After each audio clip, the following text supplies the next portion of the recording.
afternoon, friends. We are all here to give you a few updates about the emerging COVID situation.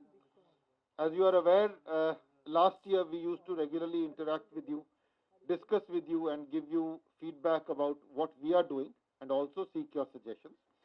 So it is in the same spirit that all of us are here today to share with you what is happening, what our strategies are, and what are the steps that are being taken to tackle the COVID issue in Jammu and Kashmir. As you are aware, last year from March onwards, we had a steady increase in the number of cases till we reached a peak in September, and then they gradually declined from, let us say, a maximum of 22,000 active cases, coming down to 600 active cases. But from March this year onwards, we are again seeing an increase and a sharp increase, and the peaks of last year of September 2020 have been breached. We are, however, trying our best to make sure that this is controlled. The government is following a three-pronged strategy based on a full-blown vaccination, test, track, treat, containment strategy, and COVID SOPs. सबसे पहले मैं आपके सामने कुछ facts रखना चाहता हूं कोविड-19 के बारे में जो कि जम्मू कश्मीर में एग्जिस्ट करते हैं। अगर एक शब्द में समझाना हो कि कोविड की सिचुएशन जम्मू कश्मीर में कैसी है तो मैं कहूँगा ये चैलेंजिंग है या चुनौतीपूर्ण है, क्योंकि हमारे केसेस जो हैं ये रैपिडली बढ़ रहे हैं। आपने देखा होगा किस तादाद से बढ़ रहे हैं। हमारी पॉजिटिविटी बढ़ रही है और हमारी डेथ्स जो हैं लगातार हो रही हैं। जहां तक एक्टिव केसेस का सवाल है, इस वक्त हमारे पास जम्मू कश्मीर में 13,400 से ज़्यादा एक्टिव केसेस हैं। जो पिछले साल की पीक थी वो लगभग 22,000 एक्टिव केसेस की थी। रिकवरी रेट हमारा 89.6% है। मॉर्टेलिटी अगर देखेंगे, फैटेलिटी, तो पिछले साल जो का अगर जोड़कर देखें क्यूमुलेटिव बेसिस पर तो फैटेलिटी 1.38% थी, लेकिन अगर अप्रैल के महीने में हम देखें इस साल तो 77 डेथ्स हो गई हैं अप्रैल में और फैटेलिटी जो है ये 0.4% है। पॉजिटिविटी जहां तक सवाल है तो हमारी अप्रैल में पॉजिटिविटी 2.5% है, जो पिछले साल की क्यूमुलेटिव पॉजिटिविटी से ज़्यादा है। सारा कुछ स्टार्ट होता है टेस्ट से। जितने ज़्यादा हम टेस्ट करें उतने ज़्यादा पॉजिटिव केसेस को हम आइसोलेट कर सकते हैं और इन्फेक्शन को फैलने से बचा सकते हैं। तो ये पहली स्ट्रेटजी है। दूसरी स्ट्रेटजी है कंटेनमेंट, कॉन्टैक्ट ट्रेसिंग, सर्वेलेंस, ये इसमें आते हैं। तो इसके बारे में मैं समझाऊंगा कि हम क्या कर रहे हैं। तीसरी स्ट्रेटजी है आइसोलेशन एंड ट्रीटमेंट। जो पॉजिटिव केसेस आ गए इनको आइसोलेट करना, इनको ट्रीट करना, उसके लिए हमारे हॉस्पिटल्स की क्या प्रिपेयर्डनेस है उसके बारे में भी मैं आपसे बात करूंगा। चौथी स्ट्रेटजी जो सबसे ज़रूरी स्ट्रेटजी है वो है कोविड अप्रोप्रिएट बिहेवियर।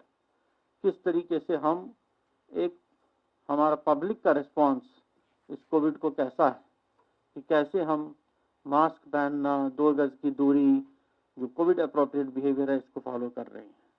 और पांचवी स्ट्रेटजी है वैक्सीनेशन। वैक्सीन इस बार हमारे पास है तो वैक्सीनेशन का काम भी चल रहा है, उसके बारे में भी हम बात करेंगे। सबसे पहले टेस्ट, हम लगभग 40,000 टेस्ट पर डे कर रहे हैं, जिसमें से 10,000 टेस्ट RT-PCR के और 30,000 टेस्ट रैपिड एंटीजन टेस्ट के। जो टेस्टिंग एवरेज हमारा है 2,500 टेस्ट पर million per day. WHO recommend करता है कि 140 होना चाहिए, हमारा 2,500 के करीब है। 68,33,000 टेस्ट अभी तक J&K में परफॉर्म किए जा चुके हैं और अब RT-PCR टेस्ट करने की फैसिलिटी सभी मेडिकल कॉलेजेस में है। हमारे जो नए मेडिकल कॉलेजेस हैं अनंतनाग, बारामूला, राजौरी, कठुआ और डोडा, वहाँ भी RT-PCR के टेस्ट हो रहे हैं। और पुराने मेडिकल कॉलेजेस में तो हो ही रहे हैं, स्किम्स में हो रहे हैं, कमांड हॉस्पिटल में हो रहे हैं। और यहाँ पर एक लैब है जिसको पहले RRL कहते थे, Indian institute of integrative medicine, वहाँ पर भी RT-PCR टेस्ट होते हैं। हमने पिछले साल 3 कोबास मशीन्स का ऑर्डर दिया था। तो बड़ी मुश्किल से मशीन मिलती है, फुली ऑटोमेटिक RT-PCR टेस्ट करती है। कोबास 6800 एक मशीन हमारे पास आ गई है जो स्किम सोबरा में इंस्टॉल हो गई है। उसका वो फाइनल उसको तैयार करने का वो सिलसिला चल रहा है। एक और मशीन GMC जम्मू के लिए चल पड़ी है, वो यहाँ कुछ दिनों में लग जाएगी, और एक GMC श्रीनगर के लिए भी आने वाली है मशीन। टेस्टिंग में हमने जो स्ट्रेटजी फॉलो की है कि जितने भी इनकमिंग पैसेंजर्स यहाँ आते हैं, ट्रैवलर्स आते हैं बाय एयर, बाय रोड या बाय ट्रेन, उनकी हम टेस्टिंग करते हैं। दूसरी स्ट्रेटजी जो हमारी है वो है कंटेनमेंट।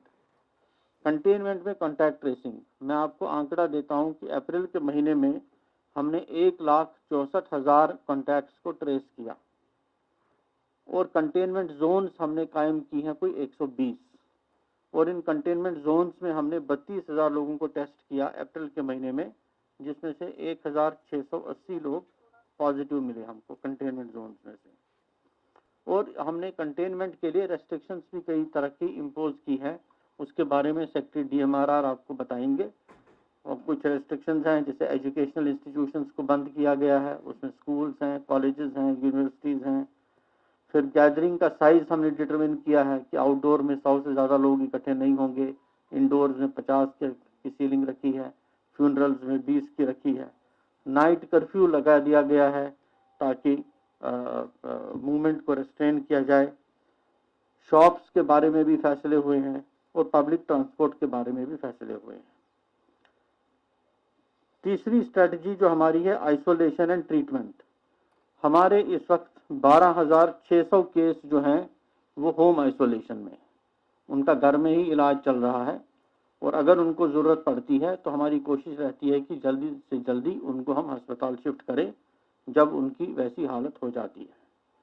हॉस्पिटल में हमारे पास 807 पेशेंट थे कल की तारीख में, कल के आंकड़े बता रहा हूँ, जिसमें से 48 पेशेंट वेंटिलेटर पर हैं और 534 पेशेंट जो हैं वो ऑक्सीजन सपोर्ट पर हैं।